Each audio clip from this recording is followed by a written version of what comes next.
Mes dažnai įpratę sakyti, kad žmogus savo gyvenimo kalvis ir kiekvienas pats renkasi kelią, kuriuo jam eiti. O kas jei pats kelias pasirenka? Ir kokį gyvenimą gali nusikalti savo vaikas? Kiekvienas atvažiavimas prie kapo didžiulis skausmas, bet ir vienintelė paguoda, nes tik čia vaikai drįsta išsiverkti. Arnoldas, Laurita ir Evelina. Jie visiški našlaičiai. Čia amžino poilsio atgulė jų abu tėvai. Prieš 4 metus, kai vyriausiam tebuvo 14, o mažajai vos 1,5, vaikai apsivilko pirmąjį savo gedulo rūbą. Lina pasiėmus mūsų Lina, Raimundas ir Mindaugas, mano brolis, pasiėmė arklį ir išvažiavo į Kalvariją apsipirkti. Raimundas tai yra amžinatelis. Taip, Linos vyras. Išvažiavo jį apsipirkti.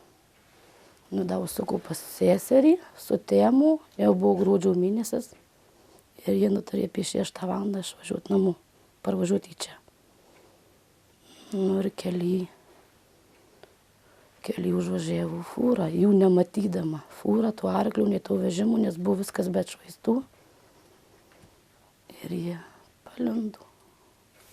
Tai dėl to, kad tas vežimas neturėjo atšvaitų? Nieko neturėjo. Vairuotojas tiesiog jų nepastebėjo? Taip, jisai nepastebėjo, jisai nematė jų. Jisai tik išlipo iš fūros ir jisai pažiūrėjo, kas čia atsitiko. Ir pamatė, kad 2 vyrai rėkė iš skausmo, o sesuo 150 metrų, kaip jie buvo numušę, nutrenkė nuo to įvykių vietos. Ir arklys ant kojų šlipšavo ir viską. Vežimų iš vis tik nieko neliko, tik ratai. Viską sumaitojo. Ar jūsų sesuo išsyk žuvo? Išsyk jau nežuvo, tie vietoj. O jūsų brolis ir vyras Linos? O Linos vyras buvo jam stuburo slankstėlis sulaužytas, paskui dubens kaulai, ten jam daug buvo, 3 net lūžė, tiek atlūžo. O brolių tai buvo šonkauliai sulaužyti ir dubens kaulai. Ir jie buvo išvežti į reanimaciją pat. Raimundų net neišleido į laidotuvės. Nei brolių tų, nei Raimundų. Nes jisai nugulėjusi, negalėjau net judėtis. Pirmąjį šio pavasario rytą vaikams neliko ir tėčio. Po mamos, žūties tokia uždaresnė. Uždaresnė ir jeigu paklausi, ko tai tik tai tada atsako, savo širdelės taip netveria. Ir dabar tas pats. Jinai turi vieną draugę. Tokia, kuriai turbūt pasipasakoja jos kartu ir namo jinai iš mokyklos, nors Laurita galėtų važiuoti autobusėliu, bet jos eina pėsčios abidvi. O šiaip ir su kitomis klasės mergaitėmis jinai bendrauja, bet matomai visas tokias paslaptis, ką tai jau tai Alicija daugiau pasipasakoja. Ir būtent tą didžiulę nelaimę mes sužinom, nes aš visada atėjus klausiu, kurio vaiko, jeigu nėra, kodėl nėra klasėje, tai kaip jie su žinutėm telefonu susiskambina, tai Alicija sako, Lauritos mirė tėtė. Tai tokies. Ir paskui labai greitai čia mokykloje visi sužinojo, kad mirė mes. O mes tuoj pat ir nuvažiavom po kokio pusvalandžio į namus. Tai ten dar tik tai tėtis tas buvo išneštas ir į katafalką, kaip vadinama, tą įdėtas, paruoštas išvežti, ir močiutės raudojimas, visų raudojimas.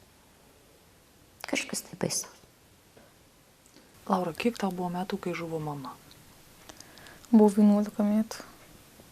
Tai tu jau buvai suaugęs vaikas ir tu jau supratai, kas atsitiko? Tai aišku, supratau. Kas jums pranešė? Atvažiavo dėdė ir pranešė. Su tata. Suprantu, kad tau tie 4 metai neišdildė dar nieko. Laura, bet tu su kuo nors kalbiesi apie tai? Tai su draugum, kad jis pasikalba. Tau užtenka to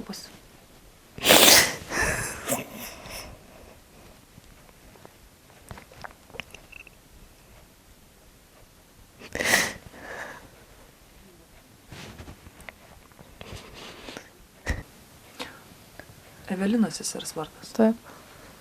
Tai o ji bent suprato, kas dabar pasidarė, kad tėčio neliko. Tai suprato, kad nėra, bet taip sureaguoti labai baisiai nesureagavo. Mamos, aišku, jinai neatsimena. Ne. Tau, Laura, nesunku, tu dabar turi turbūt rūpytis. Kas dabar daugiausia rūpinasi namais?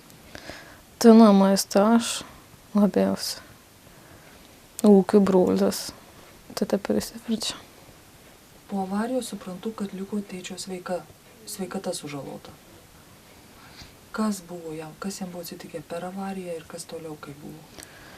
Tai per avariją buvo tas stuburo slankstėlis. Ten visokius bėdus dėl širdies. Tai paskui buvo širdies nepakankamumas. Tai paskui pas daktarus į Kauną važinėjo viską. Dėl to širdies?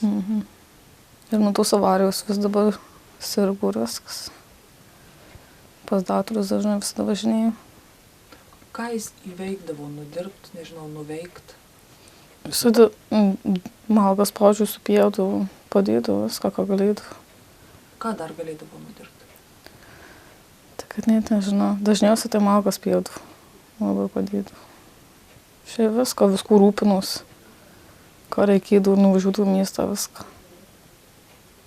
Čia jo mašina kieme stovi. Tai ir to vandenėlio turbūt irgi jisai parūpindavo. Tai jisai parūpindavo, kad negalėdavo miestą nueidavom. Tai kad ir ligotas tėtis, bet yra skirtumas, kur yra tėtis, kur jo nėra. Tai aišku. Jis mokino jūs priimti sprendimus. Tai aišku, daug kalbėdavom. Buvo daug geriau.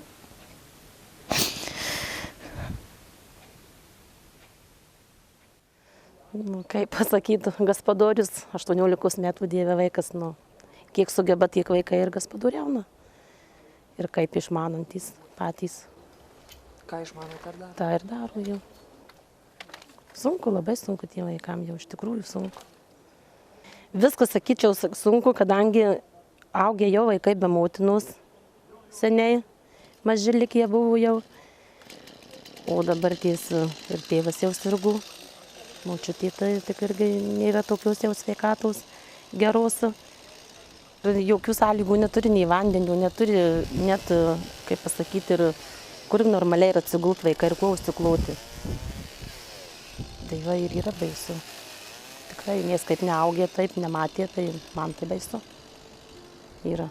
Tie vaikai patys kalba, jie mato, kaip čia pertvarkyti, ką čia daryti. Jie sunkiai tie vaikai kalba, bet jie kaip klausi, tai išsiklausi va po žodį. Išsitraukinėji kažkaip, aš žinau.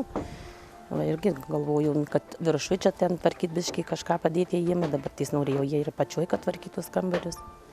Persigalvoju, sako, jau mums žemiau čia būtų gal ir močiutė sako, arčiau tų vandens atsinešti, ar malką žemai. Tai reiktų laiptais vaikščioti. Kur jų vanduo yra? Jų vanduo, žinokit, koks kilometras ar net pusantrų, sakyčiau, kilometrų. Nešasi žiemą tie vaikai tą vandenį.